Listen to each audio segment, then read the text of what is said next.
In the aftermath of a grand jury's decision not to indict Ferguson, Missouri police officer Darren Wilson for the death of Michael Brown, Jersey City Anti-Violence Coalition movement founder Pamela Johnson reminded the city council of the fatal shooting of Lavon King by a Jersey City police officer, which Ward A Councilman Frank Kajewski, a former Jersey City police chief himself, labeled a homicide. In the aftermath of the Ferguson verdict, our community still finds ourselves going through one of our own. I would like to ask if any council member know or remember the name of the young man who was shot fatally by a Jersey police officer on June 24, 2014. Well, that young man was Lavon King, and we have not forgotten about Mr. King.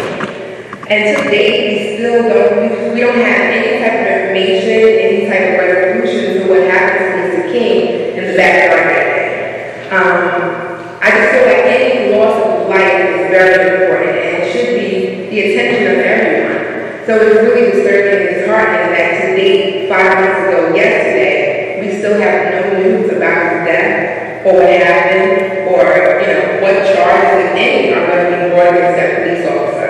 We don't know who the police officer is, and there's no information that has been given out to the public, and from my understanding, his family as well. So I just come to you and kind of like aching. And this morning, just for information to figure out, why are so many African-American males, just being shot down the street, and we have no information, just no kind of, care about, what's going on for their loved ones or for their family. Every loss is important, and it should be important to not just myself, but everyone in the community, because we are a community. So I just have two questions, I just want to know if there's an estimation on when, the case will be, done with, over with, information given out to the public or to his family, or if that officer is even, still on active duty. So I don't know what the other council members have to say. Case is being handled by the Hudson County Prosecutor's Office. You have questions, you have to refer them to, it's a homicide. It's a person who was killed. So it's handled by the Hudson County Prosecutor's Office. You have to refer your questions to them. As Johnson noted, unlike other police-involved shootings, no information about the officer has been released. As well, King's autopsy has yet to be made public, which West District Police Captain Michael Kelly claimed would be at a community meeting in late July when asked. Well, first of all, thank God we live in the United States of America.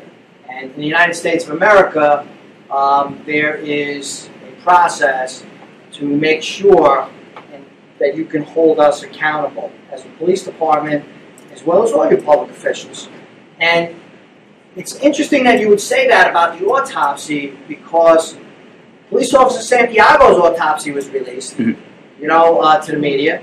The 911 tapes were released already. Everything surrounding the murder of Police Officer Santiago has already been released. The only thing I would say to Lavon King is that I can't say anything. And that's a good thing, because I'm not involved in the investigation. The Hudson County Prosecutor's Office investigates that. And it may or may not be presented to a grand jury, which is representative of you all. And the facts cannot be hidden from a grand jury, cannot be hidden from the prosecutor. Okay? I don't know, and I am not going to speculate on where the investigation is going. It would be totally inappropriate for me to do that. But I will tell you, over the years, police officers have been found guilty. Police officers have been duly charged and found guilty. And if the evidence suggests something different than what has been reported, it has to come out. Kelly also suggested that the death of King and Jersey City police officer Melvin Santiago were linked, but would not elaborate further. The last 2 weeks have been very difficult for us in the police department, and it is linked to that particular incident. So we have a cop that's dead that cops are not happy about. There's somebody in the community that's dead that family and friends are not happy about. And so there's an investigation going on in both cases that the police have nothing to do with, either case. Melvin Santiago's investigation or Lavon King. And so there is an independent arbiter of facts. those facts have to be released in both instances. In addition, at King's funeral, a relative disputed the police account of what had occurred the day he was shot and killed. To tell you the truth, bro, I knew you when you go on that shed, bro. I knew you that. I visited, bro. That's how much you played harder. You're lying, bro. It wasn't in that shed. That shed is big enough for you, bro. And a lock was rusty, bro. I've been around it, bro. Nobody can tell me nothing. And I know you're not that stupid, bro. I know you're not, bro. Calls seeking comment on this story were not returned by the Hudson County Prosecutor's Office. I'm Michael Shurin with Hudson County View, the eye of the community.